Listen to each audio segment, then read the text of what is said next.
What is up guys, this is Vishu from SavageCamp, and in this video we are just going to do a short example video.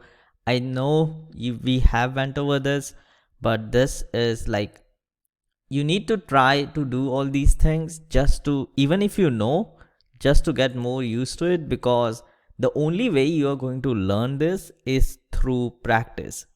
So I have a stopwatch over here, this time with DuckDuckGo, because I just typed stopwatch, and we have a program that just prints a number and goes to sleep.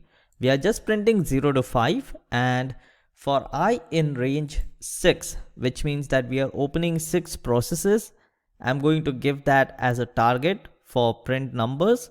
Remember, no brackets over here. We don't want to call that function. We are going to assign it to the process.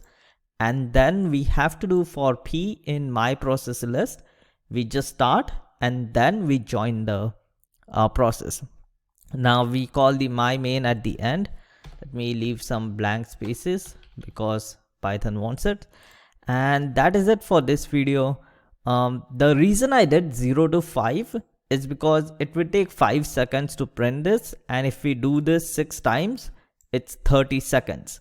So I don't want to make the video longer, so I'm going to run this without threading right now. So let me remove the process list and all of this part and just call my function to print numbers. So if I run this now, it's going to take 30 seconds. So I'm going to fast forward this part.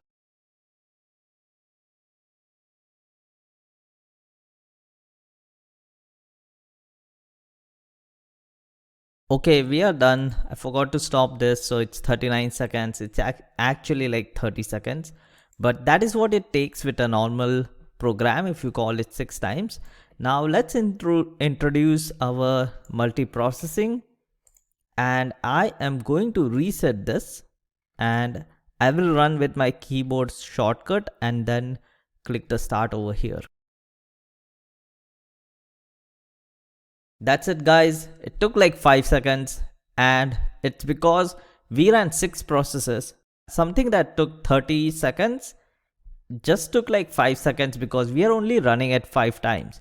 We are running it concurrently with multi-processes, and that is why that 30 seconds is turned into 5. Now imagine there was like a big number to calculate over here. It's going to take a long time, and if you do it one by one, that's going to take you forever. And that is why you should always try to use multi-threading or multi-processing. And I will make a video on which scenario you should go for multi-threading and on which scenario you should select multi-processing. But that is it for this video guys, a short and simple example video that you can push to GitHub. A good starting point. We are going to look at multiprocessing pools tomorrow. So that is it for this video guys. I will see you guys in the next one.